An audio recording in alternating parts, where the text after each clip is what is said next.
Usai polisi nyatakan penyebab Cristiano Tarigan menabrak Argo Eriko hingga tewas karena kurang fokus akibat kelelahan, kini muncul fakta baru soal upaya mengganti plat nomor kendaraan pelaku. Meski hingga kini polisi belum umumkan siapa sosok yang dimaksud. Kita bahas bersama kuasa hukum UGM, Heribertus Jakatriana, dan mantan Kabareskrim Polri, Komjen Purnawirawan Susno Duaji. Selamat petang semuanya. Selamat petang, Mbak. Pak Jaka, Selamat petang, Pak Susno. saya mau ke Anda dulu Pak Jaka, tapi UGM sudah dengar soal fakta baru ada penggantian plat nomor ini? Ya, ketika hari Rabu kami mendampingi pihak keluarga, salah satu hal yang ditanyakan oleh pihak keluarga itu adalah terkait dengan perbedaan nomor polisi. Yang ini dijawab langsung oleh Pak Kasat Laka Polres Sleman, AKP Mulyanto, bahwa betul telah terjadi pergantian itu. Dan pada saat itu dinyatakan kepolisian itu sedang diselidiki internal oleh Propam. Siangnya ketika ada ekspos di Polres Sleman, itu disampaikan bahwa ada kejadian baru yang ini sudah diketahui siapa pelakunya dan sedang diselidik dan dimintai keterangannya. Jadi itu juga yang menguatkan yang disampaikan oleh pihak Polres kepada keluarga korban. Sehingga korban mengerti dan menunggu proses selanjutnya terkait dengan penggantian plat nomor ini. Tapi kenapa sampai ada Propam juga Pak koordinasinya? Ya, karena ada kecurigaan bahwa ini kan ada di penguasaan polisi, sehingga terjadi perbedaan nomor polisi dan lain sebagainya. Informasinya supaya ini bisa diketahui siapa yang melakukan, apakah dari anggota polisi atau pihak lain. Ternyata pihak lain selain dari pihak kepolisian. Itu ekspos yang disampaikan oleh Pak Kapolres ketika sorenya setelah kami ketemu dengan pihak keluarga. Sehingga proses itu masih berjalan dan kita melihat dan menunggu perkembangannya. Oke, Pak Susno, tersangka sudah ditahan juga. Kemudian muncul fakta baru ada penggantian plat nomor. Kemana Anda membaca arah kasus hukumnya selanjutnya setelah ini? Baik, perkara kecelakaan lalu lintas sepintas adalah hal yang biasa ya, karena sering terjadi. Namun untuk yang ini agak luar biasa, karena terjadi sesama mahasiswa UGM. Kemudian yang kedua terjadi malam hari, jam 1 malam ya, lebih kurang. Nah ini kemudian terjadi juga penggantian plat nomor. Nah ini harus diungkap semua. Diungkapnya apa? Mungkin ada sesuatu hal di balik kejadian itu. Apa yang harus diungkap? Pertama, hubungan antara korban dengan pelaku. Adakah hubungan lain selain sesama mahasiswa? Apakah saling kenal apa tidak? Kedua, harus diungkap juga. Mengapa tersangka dalam ini tengah malam atau larut malam masih berada di luar? Dia kan seorang mahasiswa. Itu dari mana? Kemudian perlu juga diselidiki tentang keterlibatan apakah ada pengaruh obat keras, apakah ada pengaruh obat terlarang, apakah ada pengaruh minuman dan lain-lain. Itu harus diungkap semua. Yang berikut, mengapa sampai tidak terjadi bekas rem gitu? Tidak ada upaya untuk menghindar. Nah, apakah itu disengaja? Apakah itu hanya kelalaian? Nah ini harus dibuktikan. Ada teorinya dalam ilmu lalu lintas. Nah ini harus diungkap. Nah termasuk juga tentang nomor palsu. Nah nomor palsu itu yang mana? Apakah nomor yang waktu dipakai kendaraan itu kecelakaan? Apakah nomor yang baru ditempel? Yaitu nomor Bravo ya, B. Apakah nomor Foxtrot F yang palsu? Nah itu cara ngeceknya gampang. Caranya kan dilihat dari BPKB, dilihat dari STNK. Karena mobil itu pasti ada BPKB-nya, pasti ada STNK-nya. Kecuali kalau mobil itu memang bodong, tidak punya identitas sama sekali. Nah kemudian harus diungkap setelah ini adanya nomor palsu ini, yang memasang itu siapa? Apa hubungannya dengan tersangka? Dan tujuannya untuk apa? Gitu. Ini kan akan mengungkap misteri-misteri yang belum terjawab. Nah kemudian saya pribadi ikut berduka cita kepada keluarga atas meninggalnya saudara korban, yaitu saudara Argo ya, Argo Eriko turut berduka cita yang mendalam, semoga arwah diterima sisi Allah. Amin. Kemudian saya sangat menghargai bahwa upaya apapun juga sangat dimaklumi, tetapi proses hukum berjalan. Oke, Pak Susno, tapi bisa saya tambahi? oke, boleh silakan Pak. Begini Pak Susno, betul apa yang disampaikan Pak Susno, betul apa yang menjadi concern kita ketika kami mendampingi di hari terakhir, itu ada satu hal yang menjadi hak korban, keluarga korban sebagai ahli waris, yaitu terkait dengan klaim jasa raharja.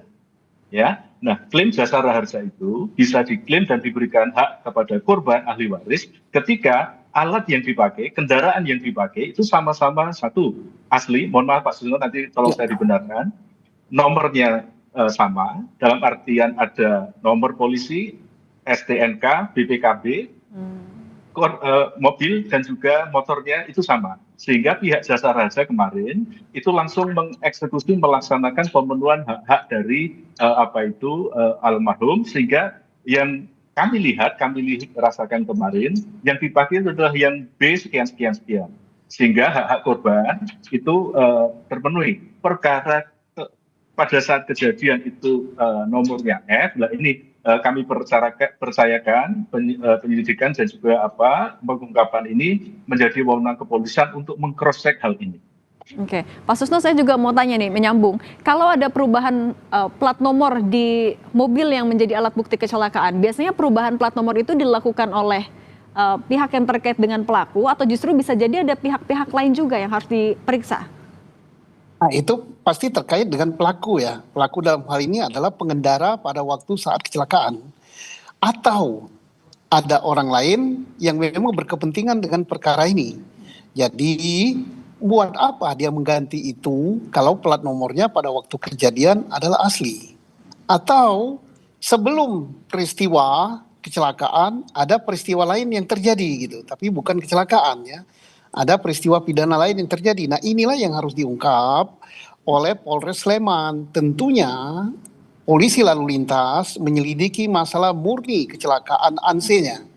Di balik kecelakaan, apakah ada peristiwa pidana lain seperti minuman keras, kemudian narkoba, atau ada kesengajaan untuk menabrak. Nah, ini yang harus diungkap oleh reserse.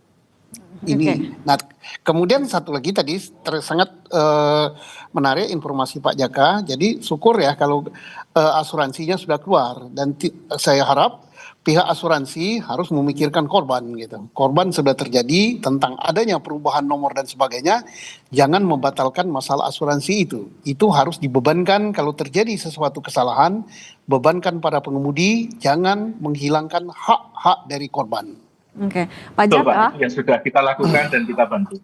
Oke, Pak Jaka juga ketika terakhir bertemu dengan keluarga atau kuasa hukum dari pelaku, sudah menanyakan langsung juga soal pergantian nomor plat ini artinya ya? Kami sudah bertanya kepada pihak Polres, dalam ini Pak Kasat Laka, dan dijawab dalam proses penyelidikan dan pengungkapan fakta. Sehingga apapun yang sudah disampaikan dan ditindaklanjuti dengan ekspos dan juga pemeriksaan saksi yang sudah diperoleh, itu kami tunggu untuk proses selanjutnya. Kami sangat menghormati proses-proses pengungkapan ini. Tapi artinya kalau ke pelaku atau pihak dari pelaku belum ada pernyataan itu, Pak? Belum. Oke. Kalau untuk status kemahasiswaan dari pelaku saat ini bagaimana, Pak? Itu untuk sementara kemarin dari pihak Fakultas Ekonomika dan Bisnis itu menonaktifkan sementara status kemahasiswaan pelaku dengan maksud supaya pelaku bisa berkonsentrasi untuk menghadapi permasalahan hukumnya supaya juga fair, objektif, dan juga berjalan sesuai dengan koridor hukum yang berlaku. Oke, Pak Susno, polisi sudah memeriksa 3 orang pelaku yang diduga mengganti plat nomor itu, tapi statusnya masih saksi. Apakah sebenarnya ketiganya bisa jadi tersangka? Apa yang masih membuat polisi belum ada yang dijadikan tersangka dalam kasus ini? Apa sih kendalanya sebenarnya? Saya kira tidak perlu berlama-lama ya, dan tidak perlu dirahasiakan itu namanya. Kenapa? Karena itu penyelidikan dengan terbuka kepada publik ya, apalagi ini masih dalam tahap kecelakaan lalu lintas, menyebabkan polisi akan mendapat masukan banyak dari pihak luar gitu. Siapa tahu ada hal-hal yang tidak diketahui oleh lalu lintas Polres Sleman dengan dibuka kepada publik siapa yang memasang plat nomor palsu atau yang diduga palsu atau yang mengganti plat nomor itu. Nanti kan sekarang zamannya zaman medsos, zamannya IT, gampang sekali informasi itu tersebar ke seluruh Indonesia bahkan dunia. Nanti masukan akan sudah sampai ke Polri. Oh, orang itu backgroundnya ini. Oh, itu dia adalah pelaku ini. Oh, dia ini. Ini akan semakin terungkap gitu. Tidak perlu ditutup-tutupi. Oke. Oke, Pak Jaka, kalau dari pihak keluarga korban, apa tuntutannya kepada polisi agar kasus ini juga bisa segera dibuka secara terang-terangnya? Jelas tuntutannya adalah perkara ini harus dibuka seobjektif mungkin, seproporsional mungkin, supaya keadilan, kemanfaatan, dan juga kejelasan faktual atas sebab dan akibat itu menjadi sesuatu yang sangat objektif, sehingga keadilan itu betul-betul dirasakan oleh baik korban, keluarganya, dan juga kepada pelaku. Kalau bentuk dukungan dari UGM untuk keluarga pihak korban apa saja, Pak? Satu, kami memfasilitasi memberikan pendampingan hukum dari Pusat Konsultasi dan Bantuan Hukum. Kami sudah menyerahkan kepada advokat mitra kami, 3 orang sudah membantu pendampingan-pendampingan. Bahkan sampai hari ini kami terus melakukan hal-hal yang sifatnya itu adalah teknis. Misalnya kami sekarang, barusan saya pulang, tadi ketika di kontak Kompas TV, kami mengemasi barang-barang korban di tempat kos yang akan kami kirimkan ke rumah Ibunda di Depok, Jawa Barat, dan kami terus akan berkoordinasi untuk memberikan hal-hal pendampingan hukum terbaik kepada ibu korban dan juga keluarganya. Fakultas Hukum berkomitmen untuk membantu ini sampai selesai proses hukum yang bersangkutan. Tapi kalau dari keluarga korban apakah menyampaikan juga ke UGM? Sebenarnya apa pandangan keluarga terhadap proses hukum yang saat ini berjalan?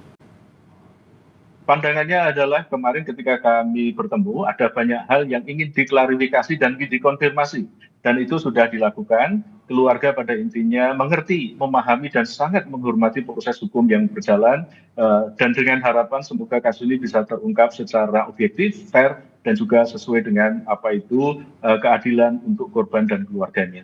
Kalau dari pihak keluarga dengan pihak pelaku sudah ada komunikasi juga secara langsung, Pak?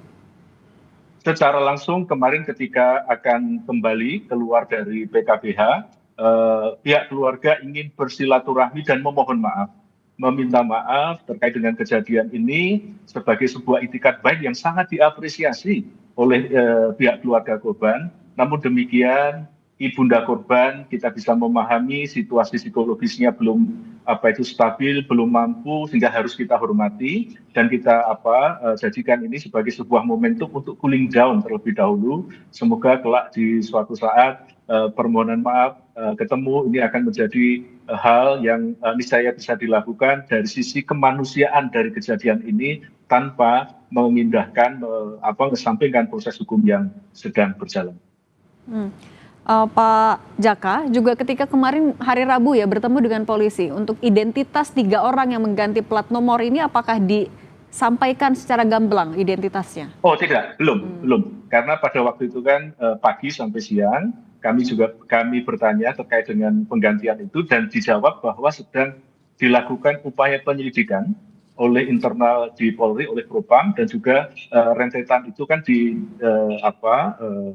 lihat dan dinilai, sehingga pada waktu itu baru siangnya ketika kami selesai mendampingi ada rilis dari Polres Sleman. Jadi proses ini sedang berlangsung, kita tunggu dan kita sangat menghormati proses pengungkapan ini. Oke, Pak Susno, dengan adanya fakta baru ini penggantian plat nomor, apakah ini akan menjadi kasus baru atau bisa menjadi pemberat juga untuk pelaku? Pertama harus diungkap kaitannya dengan pelaku ya, sehingga diganti plat nomor itu. Nah kemudian kalau memang itu sepengetahuan pelaku dan maunya pelaku, itu akan memberatkan hal-hal yang memberatkan. Kemudian tidak ada upaya ngerem dan sebagainya. Kemudian sudah saatnya juga pihak penyidik supaya tidak menimbulkan tanda tanya pada publik, jelaskan plat nomor yang sebenarnya itu yang mana. Yang sesuai dengan STNK dan PPKB, apakah plat nomor Bravo atau plat nomor Voxor. Itu harus diumumkan, itu kan tidak perlu dirahasiakan. Oke. Ya, satu. Yang kedua, termasuk juga kalau memang dua-duanya tidak benar gitu kan. Oke. Yang pasti tidak mungkin dua-duanya benar. Oke. Bisa satu benar, bisa satu salah, bisa dua-duanya tidak benar. Itu harus diungkap. Dan kasus ini apapun tadi kan ada upaya dari pihak tersangka untuk misalnya minta maaf dan sebagainya. Ya tidak masalah, tetapi jangan meniadakan proses hukum. Karena oke. ini jelas, ini pidana ya. Pidana itu tidak ada kata maaf gitu. Oke, tetap harus dilanjutkan secara objektif. Terima kasih Ya. Pak Susno dan juga Pak Jaka sudah berbagi di Kompas Petang. Sehat selalu semuanya. Pak Ya, Jaka, selalu. selamat sore.